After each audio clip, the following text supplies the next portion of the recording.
오늘 여러분하고 나누고 싶은 말씀은 말라기예요. 그래서 오늘은 조금 역사적인 거를 이렇게 시즌이라서 역사적인 거를 나누고자 합니다. 그러면서 이 구약의 가장 마지막의 마지막 장이죠. 구약의 가장 마지막의 마지막 장이라서 4장 전체를 6절밖에 안 됩니다. 제가 4장 전체를 봉독해 드리겠습니다. 만군의 여호와가 이르노라. 보라, 극렬한 풀무불 같은 날이 이르니 교만한 자와 악을 행하는 자는 다 초계 같을 것이라. 그 이르는 날이 그들을 살라 그 뿌리와 가지를 남기지 아니할 것이로되 내 이름을 경외하는 너희에게는 의로운 해가 떠올라서 치료하는 광선을 발하리니 너희가 나가서 외양간에서 나온 송아지 같이 뛰리라. 또 너희가 악인을 밟을 것이니 그들이 나의 정한 날에 여호와 발바닥 밑에 재와 같으리라. 만군의 여호와의 말이니라. 너희는 내가 호렙에서 온 이스라엘을 위하여 내 종 모세에게 명한 법 곧 율례와 법도를 기억하라. 보라, 여호와의 크고 두려운 날이 이르기 전에 내가 선지 엘리야를 너희에게 보내리니 그가 아비의 마음을 자녀에게로 돌이키게 하고 자녀들의 마음을 그들의 아비에게로 돌이키게 하리라. 돌이키지 아니하면 두렵건대 내가 와서 저주로 그 땅을 칠까 하노라 하시니라. 구약의 가장 마지막 말씀입니다. 무섭기도 하고 주님이 오시면 그 땅을 칠까 한다는 그 말씀이 참으로 두려운 말씀입니다. 주님이 치신다라는 말은 주님이 이 땅을 향해서 살짝만 해도 우리는 단 1분간의 지진과 1분간의 태풍만 와도 엄청난 피해가 오는데 주님께서 이 땅에 오실 때 그 땅을 칠까 한다고 했을 때는 어떤 일이 일어날지 참 두려운 말입니다. 다들 아시겠지만 프랑스에 일어난 사건들을 다 아실 것입니다. 몇 명이 죽었다는 것에 포커스가 아니라 그런 사건 자체가 일어난 거에 대해서 정말 마지막 때 왜 하나님을 대적하는 자들이 이런 일을 일으킬까? 근데 그 와중에서도 역시나 시리아에서 넘어온 난민이 테러범이었다라는 게 나왔습니다. 시리아에서 받아들였던 그 난민 중에 2명은 테러범이었다고 합니다. 그 시리아가 도대체 시리아는 앞으로 어떻게 되어 갈까? 그 시리아의 옛날 이름은 아수르라고도 하고 다메섹이라고도 하고 성경에서는 그 시리아에 대해서 뭐라고 했는가? 이미 성경에서는 그 시리아에 대해서 예언의 말씀을 많이 넣어놨습니다. 그런데 참 아이러니하게도 그 예언에서 말하고 있는 그 일이 일어나고 있지 않을까? 이사야 17장 1절에 보면 이사야 17장 1절에 다메섹에 관한 경고라. 보라, 다메섹이 장차 성읍 모양을 이루지 못하고 무너진 무더기가 될 것이라. 이사야는 시리아를 이렇게 예언을 하고 있습니다. 그리고 예레미야도 시리아에 대해서 이런 예언을 하고 있습니다. 예레미야 49장 27절. 다메섹에 대한 말씀이라. 만군의 여호와가 말하노라. 그런즉 그날에 그의 청년들은 그 거리에 엎드러지겠고 모든 군사는 멸절될 것이며 내가 다메섹의 성벽에 불을 놓으리니 베나닷의 궁전이 살라지리라. 어느 날 시리아 장면을 보면 TV로 통해서 보면은 시리아의 환경이 이런 것 같습니다. 또 시편 83편에도 시리아에 대한 말씀이 조금 나옵니다. 이스라엘을 치기 위해 연합한 나라들 가운데 하나가 아수르, 즉 시리아가 될 것이라고 말하고 있습니다. 시리아의 옛 이름 아수르, 그 수도 다마스커스가 바로 멸망이 예언된 도시 다메섹이라는 것입니다.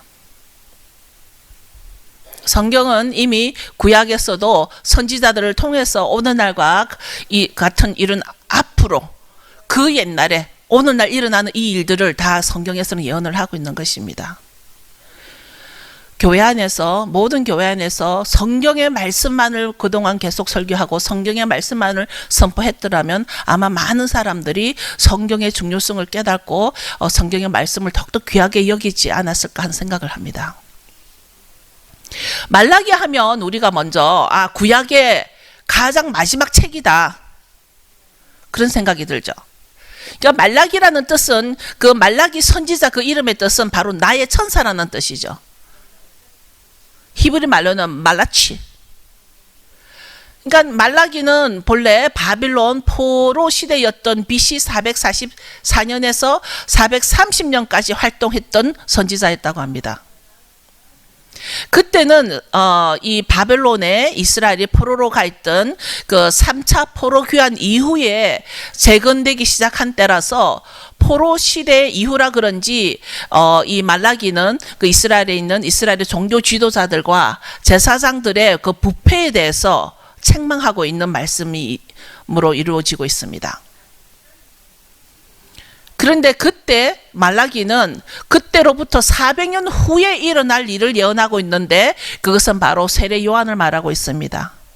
엘리야가 다시 오리라 그러면서 그 다시 올 엘리야는 세례 요한으로 연결하고 있습니다.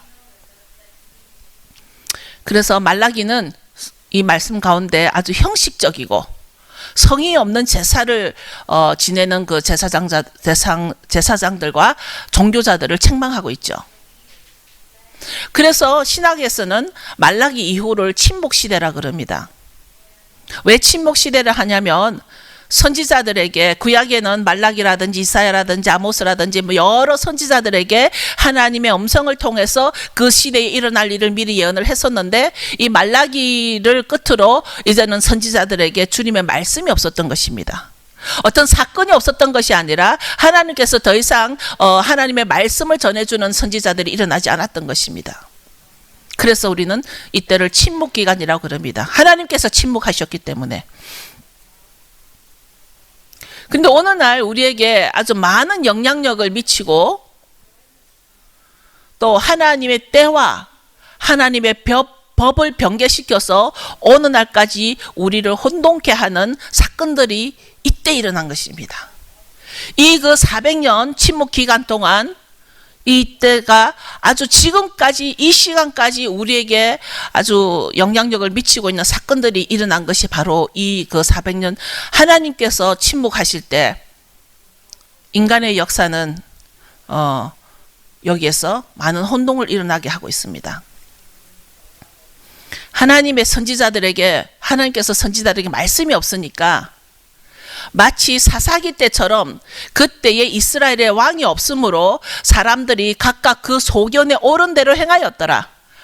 사사기 맨 마지막에 그때 왕이 없으니까 자기 소견대로 옳은 대로 행했던 것과 같이 이 말라기 이후로 400년 동안, 마태복음이 나오기 그 전에 400년 동안은 정말 각 나라가 자기 옳은 대로 자기 소견대로 행했던 그런 시기입니다.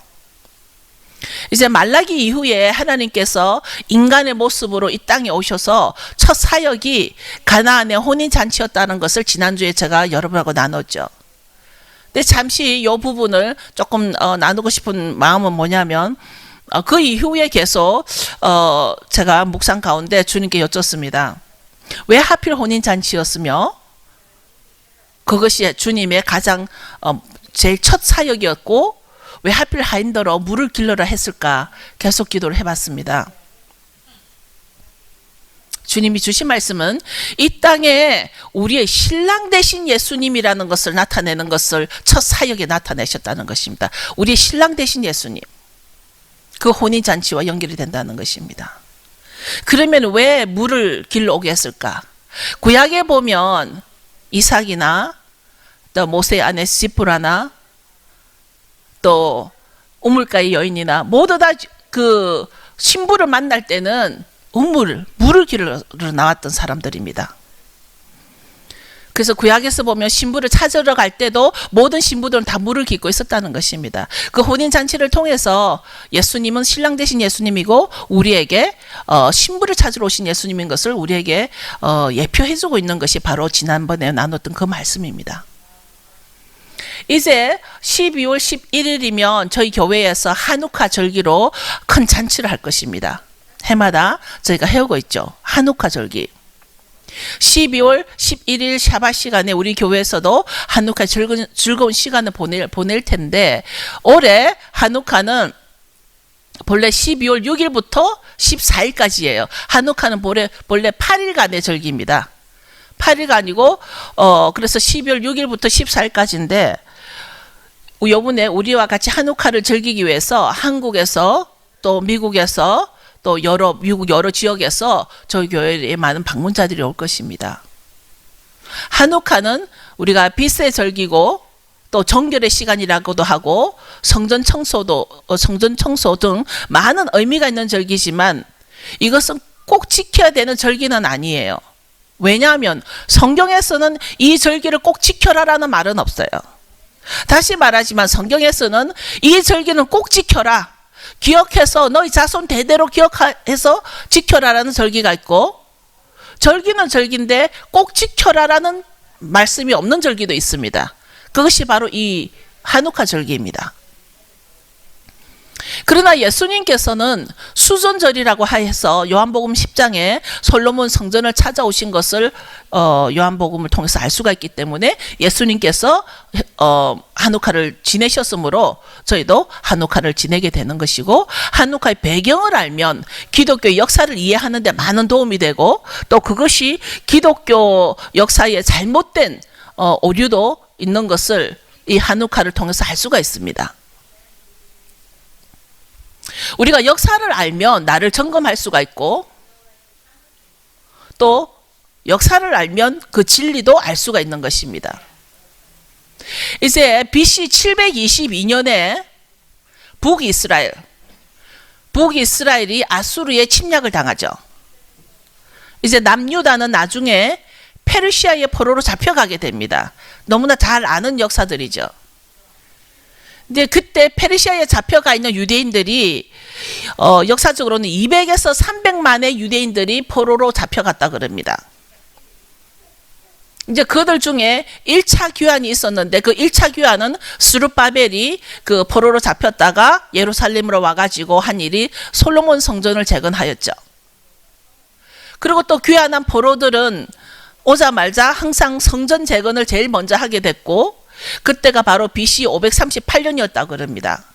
그 이후로 계속 제2차, 제3차 귀환을 하게 되면서 성전 건축으로 느헤미야도 나오고 스룹바벨도 나오는 사건이 그 배경이 되는 것입니다. 그런데 페르시아의 포로로 잡혀갔던 그 유대인들 가운데는 모두가 돌아온 것이 아니라는 것이죠. 우리가 잘 알고 있는 모르드게나 에스더 같은 사람은 귀환하지 않고 페르시아에 남아 있었다가 그런 왕비가 되는 일이 일어난 거죠. 나중에 페르시아 왕비가 되어서 지금도 에스더 왕비는 이란의 한쪽 그 땅에 무덤이 있다라고 그럽니다. 그래서 불임절이 되면 이란 군인들이 그 에스더의 무덤에 가서 이게 파헤친다 그래요. 자기들을 그 하만의 후손들을 다 죽인 사건의 계기가 되니까. 이럴 때 성경은 세계 역사와 함께 한다는 것을 우리는 알아야 돼요. 성경을 보면 마치 세계 역사를 보는 것 같은 그런 일들이 다 나온다는 것이죠. 그런데 이 페르시아를 침공하려고 그리스에서 한 왕이 나타났다는 것입니다. 그 그리스에서 나타난 왕 이름이 필립 2세. 먼저 그때 그리스는 세 등분으로 돼가지고 아테네하고 스파르타하고 또 한 곳인데 제가 지금 기억이 안 나는데, 그 세 지역이 아테네하고 스파르타하고 또 한 지역에 이 분리되어 있는 그 그리스를 그 다 통일시키고, 그 다음 단계가 필립 2세가 이제는 페르시아를 침공하려고 했었습니다. 그런 페르시아를 침공하려고 할 무렵에 필립 2세는 그 부하에 의해서 암살을 당해요. 이것은 성경하고 가장 너무나 중요하기 때문에 제가 시험 치려고 역사 공부하는 건 아니에요. 그러나 잘 들어보세요. 이 필립 2세가 이제 그 페르시아를 다시 침공을 하려고 하는 과정에 그 부하에 의해서 암살을 당하고 죽은 후에 이제 등장하는 왕이 있습니다. 여러분들도 잘 아시는 왕입니다. 알렉산더 대왕이 이 나이 20살 때 이제 아버지 뒤를 이어서 왕위를 이어받습니다. 근데 그 아버지가 그 페르시아 정복을 실패를 했기 때문에 못 이뤘기 때문에 이 알렉산더도 이제 언젠가는 페르시아를 정복을 할 것이다 제 생각을 하고 있는데, 본래 그리스가 그 아까 아테네하고 스파르타하고 또 한 지역을 이렇게 통일을 시켜서 세워진 나라이기 때문에 이제 알렉산더가 왕이 되고 난 뒤에 2년 동안은 엄청난 반란이 일어났었어요. 이제 젊은 20세 남자가 그 아들이 필리빗의 아들인 알렉산더가 왕이 되고 난 뒤에 거기에 엄청난 반란이 있었는데 2년 동안 이 알렉산더 대왕은 다 그것을 잠잠하게 통치시킵니다. 통치를 합니다. 그러고 난 뒤에 이제 알렉산더가 페르시아를 침공하게 되는데 3번에 걸쳐서 침공하게 됩니다.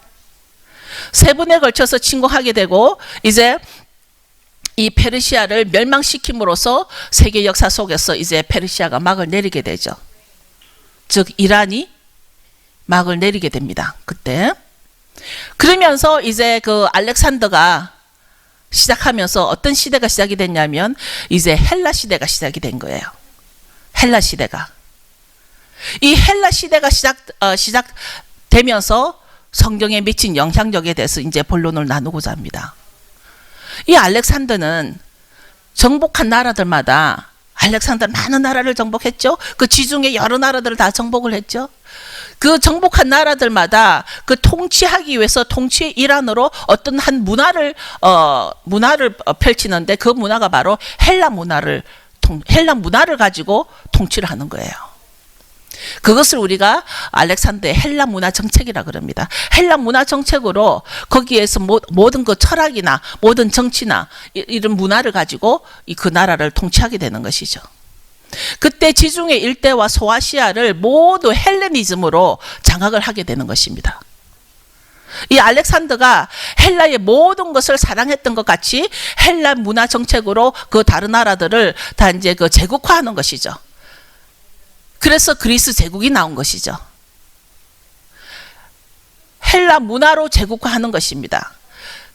그러다가 알렉산더가 그 집안은 단명한 집안인지 알렉산더도 32살에 뭐 어떤 역사에 따라서 33살이라고 하지만 33살에 말라리아에 걸려서 갑자기 죽게 됩니다. 알렉산더가 그렇게 모든 헬라 정책을 다 피고 난 뒤에 갑자기 이 그 33살에 말라리아에 걸려 죽게 되는데 그 후임을 누구를 주냐면 사실은 처음에는 7장군에게 나눴어. 7장군들이 나눴어요. 근데 7장군들이 나누다가 나중에 4장군으로 나눠져서 이 자기가 한 모든 제국들을 4등분으로 나누게 됩니다. 4등분으로 나누게 되면서 이제 어떤 게 생기냐면 이집트는 프톨레미 왕 그 장군인데 이제 그 장군이 왕조가 되죠. 이집트는 프톨레미 왕조에게 넘겨주고 시리아는 셀루코스 왕조에게 넘겨주고 그 다음에 마케도니아는 안티고니드 장군에게 넘겨주는데 이 마케도니아 넘겨준 장군은 연약하다 보니까 나중에 시리아 셀루코스에게 합류됐다 그래요. 그러면서 유대 지방은 지리적으로 시리아와 유대 땅과 이집트 땅 이렇게 나란히 있기 때문에 이 그 유대 땅을 두고서 프톨레미와 셀루코스가 서로 전쟁을 하게 되는 것이죠. 이집트를 통치했던 프톨레미가 아주 온화 정책을 펴가지고 프톨레미가 유대 땅을 점령을 했을 때는 종교의 자유도 있고 안식일도 지키고 유월절도 지키고 아무 문제가 없었어요. 근데 나중에 이 프톨레미하고 셀루코스하고 즉 시리아하고 이집트 간에 5번의 전쟁이 있었어요. 5번의 전쟁에 있을 때마다 누가 피해를 보냐면 유대 땅이 피해를 보는 거예요. 이스라엘이 피해를 보는 거예요. 그 통로가 되기 때문에 시리아와 이집트를 왔다 갔다 하려면은 그 유대 땅 이스라엘이 중간에 있기 때문에 결국 이집트의 프톨레미 왕조가 망하게 되고 셀루코스가 이제 유대 땅을 점령하게 됩니다. 즉 시리아가 유대 땅을 점령하게 됩니다. 아까 제가 처음에 성경에서 말하고 있는 이 시리아에 대한 예언을 그냥 나눈 것이 아니라 왜 그런 시리아가 멸망할 거라는 것에 대한 예언이 나왔을까? 이것은 시리아가 어느 날 이 이스라엘에 행한 일을 기억해야 하는 거예요. 그 이후에 시리아가 이스라엘에 엄청난 포악한 일을 하게 됩니다. 혹시 히터를 켰으면 히터 꺼주실래요? 너무 더워요. 예. 그래서 유대 땅을 두고서 이렇게 프톨레미하고 셀루코스하고 왔다 갔다 하다가 이제 셀루코스가 헬라 정책만을 셀루코스가 이제 헬라 정책만을 고수하면서 반유대 정책을 피는데, 반유대 정책을 핀다는 그것이 우리에게 어떻게 다가오냐면 안식일도 못 지키게 하고 유월절도 못 지키게 하고 남자아이들 할례도 못 받게 하고, 아무튼 유대 종교적인 것은 법적으로 다 못하게 한 것이에요. 법적으로. 우리가 이스라엘이라고 부르는 그 땅을 이제는 그 셀루코스의 후계자가 되는 안티오코스 4세가 통치하게 되는데, 이 안티오코스 4세는 포악하기로 역사적으로 유명한 자라는 것이죠. 아주 포악한 자로. 결국 안티오코스도 나중에 이제 로마에 당하게 되는데, 그건 뭐 다음에 얘기하기로 하고, 이제 안티오코스가 헬레니즘의 신봉자로서 반유대 정책을 펴는데 유대 종교를 아예 말살을 시켜버리는 거예요. 그것이 하나님의 말씀이건 성경에 나와 있건 상관없이 유대 종교를 말살시켜버리는 거예요. 그러면서 이 안티오코스가 가장 먼저 행한 일이 뭐냐면 솔로몬 성전을 파괴시키는 겁니다. 솔로몬 성전 안에 있는 모든 금과 은과 모든 보석들을 다 끌고 가는 거죠.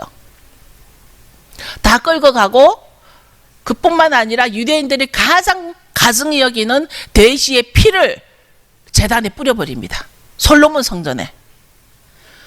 여러분 이걸 상상을 해보십시오. 솔로몬 성전에 돼지의 피를 다 뿌려버립니다. 그러고서 그 돼지의 피로 제사를 지냅니다. 누가? 시리아의 안티오코스 4세가. 그뿐만 아니라 성전 중앙에는 뭐가 있습니까? 지성소가 있습니다. 그죠? 지성소 안에 안티오코스는 그 헬라에서 가장 최고의 신이 누구죠? 헬라에서 가장 최고의 강력한 신이 제우스 신입니다. 그래서 이 안티오코스는 지성소 안에다가 누구를 세우냐면은 제우스 동상을 집어넣어요. 엄청난 일이에요. 얼마 전에 여기 교회에 저 뒤에 다른 십자가가 있었어요. 우리 교인들은 그것만 봐도 얼마나 방해가 되는데, 그 유대인들에게 지성소 안에 제우스 그 동상을 거기다 집어넣고 유대인들더러 거기다 절을 하게 만드는 거예요. 안티오코스 4세가. 뭐 옛날 우리나라 그 일제 시대 때 뭐 창씨 계명 또 누구죠? 일본 왕 보고 뭐 절해라고 그런 거, 뭐 그런 거와 비슷하지만 사실은 더한 거죠. 비교할 수가 없는 거죠. 그러면서 또 그뿐만 아니라 이스라엘 지방 곳곳에 안티오코스 얼굴을 한 동상을 세우게 됩니다. 그리고 유대인들이 안식일 날 예배를 못 드리게 아주 법령으로 선포를 해서 만약에 지킬 경우는 사형이 돼버린 거예요. 뭐 때문에? 헬라 문화 때문에. 이거는 제가 말할 때 많은 사람들이 뭐 컨스탄틴 때 못하겠다, 이거 훨씬 전이에요. 지금 이거는 BC 때 얘기, BC 때, AD 때 얘기가 아니에요. 유대인들이 안식일날 예배를 못 드리게 법령으로 선포했고, 유월절을 못 지키게 법령으로 선포해서 지키는 자들은 다 사형으로 처했습니다. 남자 아이들에게는 할례를 못 주게 하고 또 엄청난 세금을 착취했습니다. 엄청난 세금을 착취함으로써 많은 유대인들이 아주 원시적인 농사를 짓든지 아니면은 다 흩어져 나간 것이죠. 많은 유대인들이 그때 흩어져 나갔다고 역사가들은 말합니다. 이제 BC 167년, 그런 세월 가운데 BC 167년에 그 유대 땅에 아주 작은 마을이 있는데, 그 마을 이름이 모딘이라는 작은 마을이 있었습니다. 그 모딘이라는 작은 마을에 마띠아라는 제사장이 있었습니다. 제사장이 살고 있었는데 그 마띠아에게는 아들이 5 있었습니다. 그런데 그 작은 마을 안에도 이 그 제우스 동상을 세워놓고 모든 유대인들도 거기다 절을 하게 했는데 안티오코스 4세가 이제 군인들을 보내겠죠. 그것을 관리하기 위해서. 이 마띠아가 그 군인들을 목을 쳐서 죽입니다. 그런데 이 마띠아 제사장이 어느 날 보니까 유대인 남자가 그 제우스 동상 앞에 절을 하고 있는 거예요. 그것을 보고 마띠아 제사장이 그 유대인 남자의 목을 칩니다. 우상에게 절을 하니까. 하나님의 백성이 우상에게 절을 하니까. 그래서 이제 이 마띠아가 그렇게 하고 나서는 산으로 도망을 가게 되면서 이미 산으로 피신해 있던 그 하나님의 말씀을 지키던 경건한 자들이 있었는데 그 경건한 자들을 우리는 하시림이라 불러요. 그 사람들을 하시림이라 그럽니다. 그 하시림이라는 그룹하고 마띠아 제사장과 그 아들들이 모두 다 산속으로 이제 도망을 가게 되는데 거기에서 하시림들과 이 그 마띠아 제사장과 이게 결속을 하게 됩니다. 반란을 하자. 우리 성전을 다시 찾자. 그렇게 해서 이 사람들이 뭐 숫자적으로나 어떤 권력으로나 아무런 그게 안 되는데 상대가 안 되는데 이 사람들은 아주 게릴라전을 핍니다. 마띠아 그 제사장의 아들들, 특히 거기에 셋째 아들이 유다 마캅인데 그 유다 마캅인데 그 왜 마캅이라는 살인 마띠아인데 왜 마캅이라 나오냐면 이 사람들이 게릴라전으로 나와가지고 그 군인들을 망치같이 망치로 때리고 도망가고 망치로 치고 도망가고 하기 때문에 망치라는 별명이 붙어진 거예요. 그래서 마캅이라고 된 거예요. 마캅이는 망치예요. 마카비 혁명은 사실은 망치 혁명이에요. 왜냐하면 이 사람들이 힘이 없고 나약하니까 아주 은밀하게 게릴라전을 핀 거예요. 그래가지고 이 마띠아와 그 아들들이 또 하시딤들이 내려와가지고는 이 그 안티오코스 군인들을 망치로 치듯이 치고는 도망가고 치고는 도망가고 그랬던 것이죠. 이제 그것을 우리는 마카비 혁명이라 그러고 마카비 혁명이 성공하게 됩니다. 그렇게 시작한 혁명이 성공하게 되어서 만 2년 만에 예루살렘을 다시 입성하게 됩니다. 이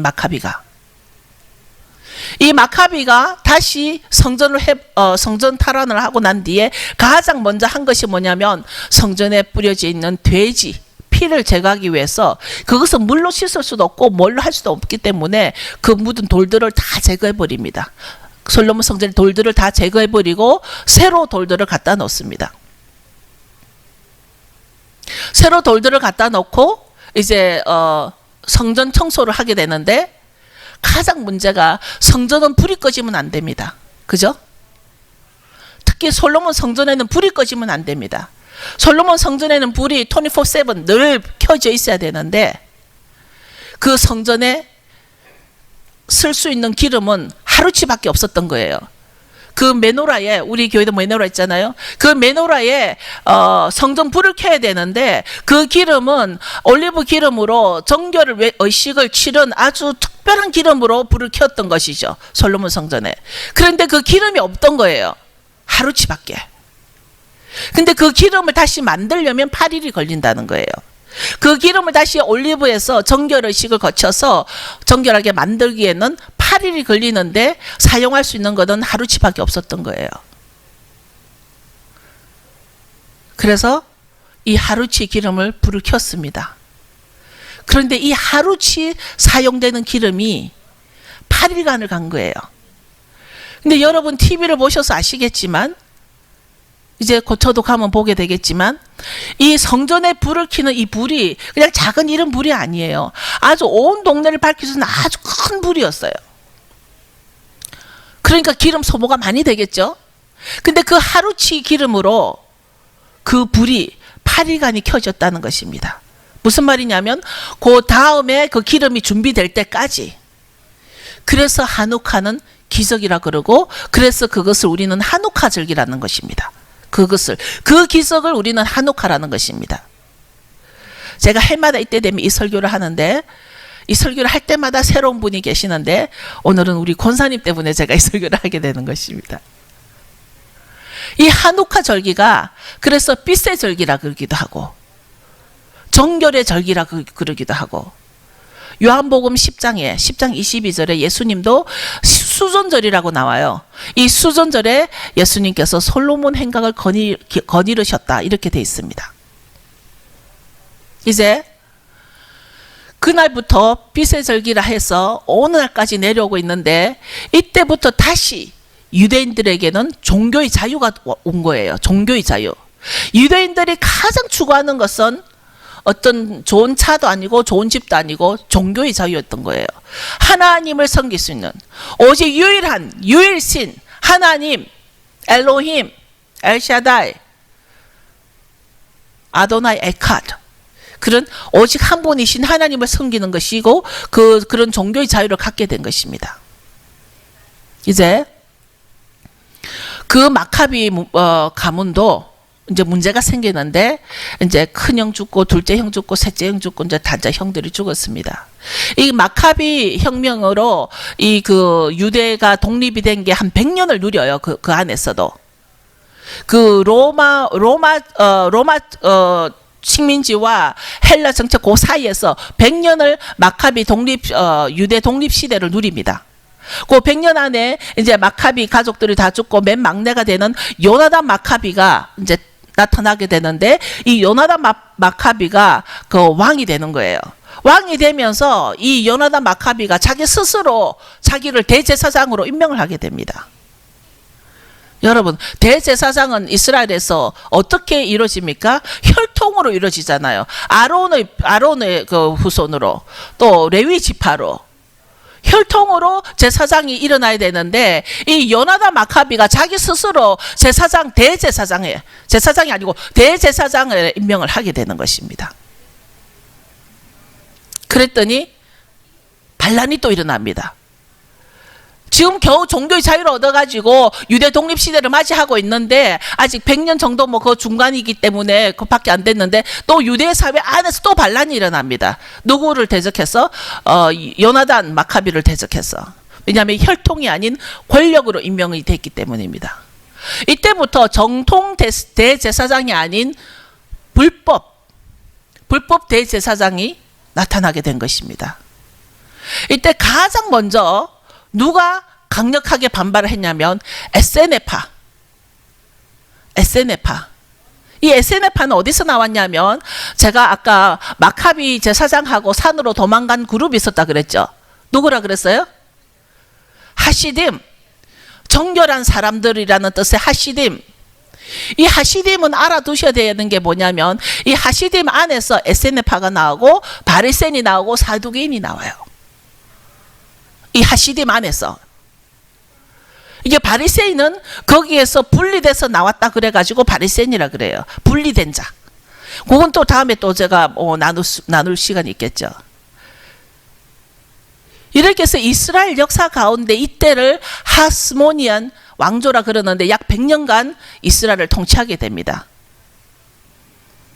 그런데 이때까지 헬레니즘의 영향력 아래서 유대인 독립 시기를 맞게 되는데 또 어떤 사건이 일어나게 됩니다. 잠시 이렇게 독립을 누리게 되는데 이제 안티오쿠스가 이집트를 나머지 이게 이 통치하지 못한 나머지 이집트 땅을 착취하러 갈 때 이집트 프톨레미가 누구에게 도움을 청하냐면 로마에게 도움을 청합니다. 로마에게. 이집트에서 프톨레미 2세가 로마에게 도움을 청합니다. 로마가 등장하게 되면서 이제 그리스는 이제 또 사라지게 됩니다. 역사에서. 짧은 시간에 제가 전체적으로 이 하누카 배경에 대해서 이렇게 나누게 됩니다. 이 하누카를 제가 이렇게 자세히 하게 하는 이유가 뭐냐면 이 하누카 그 시대적 배경을 보면은 헬라 정책이 이 교회 안에 미친 영향이 얼마나 많이 들어와 있는지. 근데 이제 이 헬라 정책의 사건은 모두 다 태각되고 로마 시대가 오는데 그 직전에 어떤 일이 일어나냐면 이집트에 출정했던 셀루코스가 이제 그 로마에게 패망하게 되면서 다시 그 시리아 땅으로 올라가면서 어디를 거칩니까? 유대 땅으로 거치죠. 유대 땅, 그 이스라엘 땅. 그때에 이 분을 누구에게 푸냐면 이스라엘 사람들에게 푸는 거예요. 그러면서 이스라엘에게 엄청나게 많은 사람을 죽이게 됩니다. 셀루코스가 그때 역사적으로 수천 명을 죽이게 되고 여자와 아이들은 노예로 팔고 그때 유대 땅이 완전히 폐허가 될 정도로 아주 씨를 말려버립니다. 근데 성경은 여기서 끝나지 않고 그 이후로 로마가 등장이 되면서 그리스는 저물어졌고 또 한 사건이 일어나는데 그것은 바로 바코크바 사건이 또 일어납니다. 로마를 대항해서 유대인들이 또 일어납니다. 그 사건으로 인해서 이 개신교 기독교에 미쳐진 영향력이 너무나 많기 때문에 이 사건은 오늘은 제가 나누지를 않겠습니다. 말을 하자면 제가 오늘 한우카를 설교를 하면서 한우카에 미쳐진 유대 헬라 정책으로 인해서 유대인 헬라 정책으로 인해서 하나님의 말씀이 왜곡되고 다니엘서 7장 25절의 말씀대로 마지막 때에 하나님의 때와 하나님의 법을 변개시킨 자가 바로 이 안티오쿠스라는 것이죠. 적그리스도라는 것이죠. 그 적그리스도의 사건으로 인해서 그 하나님의 때 안식일을 못 지키게 하고 유월절을 못 지키게 하고 그것을 그 셀루코스 시대에 70인 번역을 하게 되면서 성경이 왜곡됐다는 것을 이 한우카를 통해서 우리는 다시 설명을 해야 하는 것입니다. 그래서 이제 이런 역사적 배경을 알아야 하는 이유가 뭐냐면 이런 역사적 배경 때문에 교회사에 미친 영향이 우리한테 너무 가까이 와 있으니까 피부로 어느 날 분명히 하나님의 말씀은 안식을 지키고 유월절을 지키고 자손 대대로 지키고 영원토록 지키라고 그랬는데 신학이나 또는 헬라 정책으로는 그것이 아니다라고 설명을 하는 것입니다. 이제 오늘 본문에 보면 말라기 4장 4절을 보겠습니다. 이 구약의 맨 마지막에 4장 4절에 보면 너희는 내가 호렙에서 온 이스라엘을 위하여 내 종 모세에게 명한 법 곧 율례와 법도를 기억하라. 호렙산이 어디죠? 시내산이에요. 시내산에서 온 이스라엘을 위해서 내 종 모세에게 명한 법. 온 이스라엘이라는 말은 왜 여기서 이스라엘을 하지 않고 그냥 온 이스라엘이라고 했을까? 제가 늘 말씀드리죠. 온 이스라엘이라고 그러면 누구를 말할까요? 모든 열방을 말하는 겁니다. 이스라엘과 모든 열방. 거기에 내 종 모세에게 명한 법 곧 율례와 법도를 기억하라. 보라 여호와의 크고 두려운 날이 이르기 전에 내가 선지 엘리야를 너희에게 보내리니. 구약 가장 맨 뒤에 나와 있는 말씀이 뭐냐면 Remember the law of my servant Moses. Remember. 기억해라는 거예요.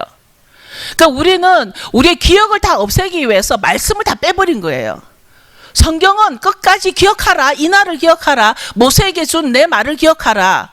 시와 때를 기억하라. 하나님의 시간을 기억하라. 모든 것은 Remember에 더 초점을 맞춰야 한다는 것입니다. 그러나 일부 사람들은 무엇을 하고 안 하고에 초점을 맞춥니다. 일부 사람들은 그때가 아니고 이때가 아니고 이겁니다. 하나님의 시간이 정해져 있고 하나님의 그 때를 기억하라는 것입니다. 이제 세례 요한을 예언한 말라기는 이제 끝으로 이르고 있습니다. 보라 여호와의 크고 두려운 날이 이를 것이다.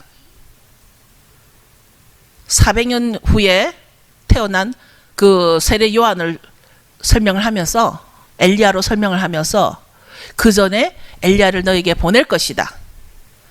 6절에 돌이키지 아니하면 두렵건대 내가 와서 저주로 그 땅을 칠까 하노라. 내가 와서 지금 우리가 지금 뭐 프랑스에서 뭐 케냐에서 뭐 어디에서 영국에서 어떤 일이 일어난다 할지라도 아직 주님 이 땅에 안 오셨어요. 근데 만약 주님께서 오늘 말씀이 뭐라냐면 두렵건대 내가 왔어 저주로 이 땅을 칠까 하노라. 내가 왔어.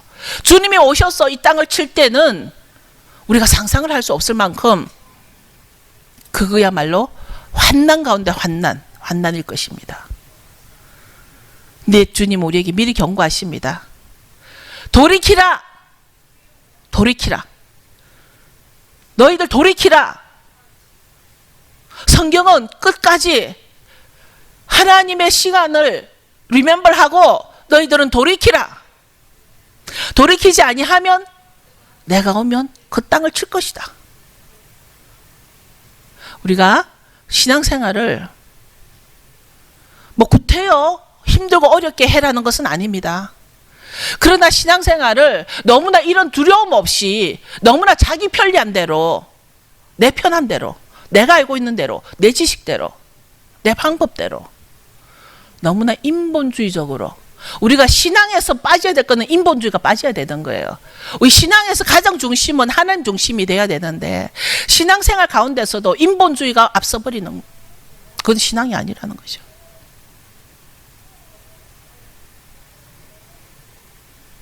돌이키라. 두렵건대 내가 와서 저주로 그 땅을 칠까 한다. 많은 사람 가운데 교회를 갔는데 저같이 돌이키라, 돌이키지 않으면 그 땅을 칠 것이다 라는 이런 설교를 싫어할 것입니다. 두려움을 준다고, 불안감을 조성한다고. 하나님은 하나님의 법을 따른 자를 찾으시지 사람의 법을 따른 자를 찾는 것이 아니라는 것이에요. 그게 신앙이에요. 그게 구별이에요. 주님이 와서 칠 것이다. 우리는 이 말씀을 잃어버려서는 안 된다는 거예요. 내 중심이 아니라는 거예요. 하나님은 하나님 중심을 보시는 거예요. 시리아가, 프랑스가 이번에 그 시리아 난민을 받아들인 계기가 그 어린 아이가 물에 떠내려와서 나오는 그 사진이 SNS 나오면서부터 그 인본주의 생각으로 시리아 난민을 받아들였고 그 결과 100명 이상의 많은 사람들이 목숨을 잃게 된 사건입니다. 하나님의 법에는 시리아는 나중에 없어질 거라고 돼 있습니다. 우리는 하나님 법의 중심으로 살아가는 것이 신앙입니다. 사람 중심의 신앙은 신앙이 아닙니다. 하나님 먼저 사랑하라 그랬습니다. 그리고 이웃을 사랑하라 그랬습니다. 우리가 하나님을 사랑하면, 하나님을 중심으로 살다 보면 사랑이신 하나님께서 그 사랑을 내 이웃에게도 흘러가게 되어 있습니다. 그러나 거꾸로는 되지 않습니다. 내가 사람을 중심으로 하고 사람이 우선이 되다 보면 하나님은 프라이오리티가 바꿔지게 되는 것입니다. 우리가 이제 다시 그 말라기, 이 마지막 때 말라기의 말씀을 통해서 또 하누카와 연결해 보세요. 하누카. 지금 이 하누카를 설명하기 위해서 제가 역사를 풀어드린 것입니다. 이 안티오쿠스가 행했던 그 일들이 오늘 나에게 어떤 영향을 미치고 있는지 여러분 다 일어서십시오. 그동안 내가 알고 있었던 것이, 그동안 내가 해왔던 것이, 나의 2000년 동안 그 한순간 잘못되어 온 것이, 그것이 진리라고 우리가 아직도 그것을 붙잡고 가지 않는지 다시 말씀이 회복되어서 말라기는 돌이키라. 이제는 너희들 돌이키라. 그 돌이키라는 말씀 그 바로 위에 뭐가 있냐면 내 종 모세에게 명한 법, 율례와 법도를 기억하라. 내가 내 종 모세에게 말한 그 법을 기억하라. 이 말씀입니다. 이 시간 여러분이 기도해야 할 것 같습니다. 이 시간 여러분이 돌이키는 시간이 되기를 원합니다. 이 시간은 여러분이 기도해야 할 것 같습니다. 여러분 성전에도 이제 예수님께서 오셔서 우리가 성전이라 그랬습니다. 여러분 성전에 불이 켜져야 됩니다. 너희가 세상의 빛이 되라 그랬습니다. 불이 켜져야 됩니다. 하누카의 중요한 것은 성전에 불이 켜지는 것입니다. 기적으로 하루치의 기름으로 8일간의 불이 켜졌던 것 같이 여러분의 성전에 불이 켜져야 됩니다. 주님이 오셔서 솔로몬의 성전이 아니라 네가 바로 성전이다. 그렇다면 솔로몬 성전의 불이 아니라 우리 속에 있는 불을, 우리 속에 있는 성전에 불을 펴야 합니다. 여러분 기도하십시오. 내 속에, 내 성전에 불이 켜져 있던가, 내 성전에 불이 있는가, 불을 점검해 보십시오. 그동안 세상을 향해서 어떤 빛을 밝혔는지, 소금의 역할을 했는지, 빛의 역할을 했는지,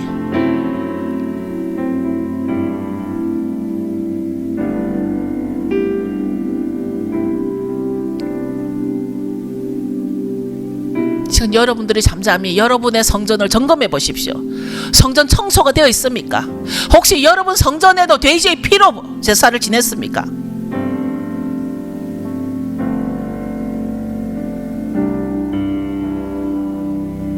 아직도 여러분이 그동안 오랫동안 해왔던 수많은 기도로 위로받고 있습니까?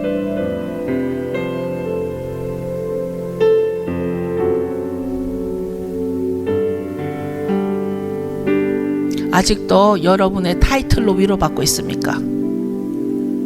주님 앞에 설 때 아무 소용이 없습니다.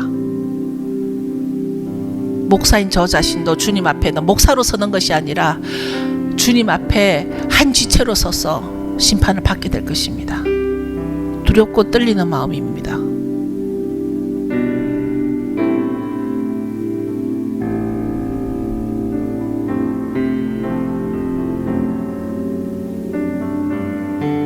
이제 하누카 절기가 12월 6일부터입니다. 이 절기를 통해서 여러분들이 솔로몬 성전에 불을 밝히는 것보다 급한 것이 내 마음의 성전에 불을 밝히는 것이 급합니다. 나에게서 빛이 나갈까? 그것은 나에게서 그리스도의 향기가 나갈까? 과연 내가 믿는 자라는 것을 남에게 말하지 않고도 드러낼 수 있을까? 빛은 내가 빛이다라고 말을 하지 않아도 그 밝음을 보고 빛인 줄 아는 것과 같이